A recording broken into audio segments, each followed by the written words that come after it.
జొన్న రొట్టెలాగానే మనకు ఎంత కావాలంటే అంత మంచి కాల్చుకోవాలి. దీనిలో కూడా మెత్త కావాలన్నా కాల్చుకోవచ్చు, గట్టిగా అంటే ఇది మామూలుగా సాఫ్ట్ ఉంటుంది. నేను చెప్పాను కదా అండి, అది క్రిస్పీ ఉంటుంది, ఇది సాఫ్టే ఉంటుంది. ఏదైనా తినొచ్చు, రేపటి వరకు కూడా తినొచ్చు, ఖరాబ్ ఏం కాదు. ఆనియన్ వేయండి నేను అందుకనే.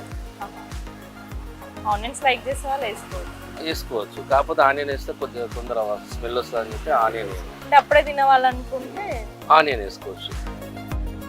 ఇదండి, ఇది మన హోమ్ స్టైల్. ఇది సాఫ్ట్గా ఉండదు చూడండి.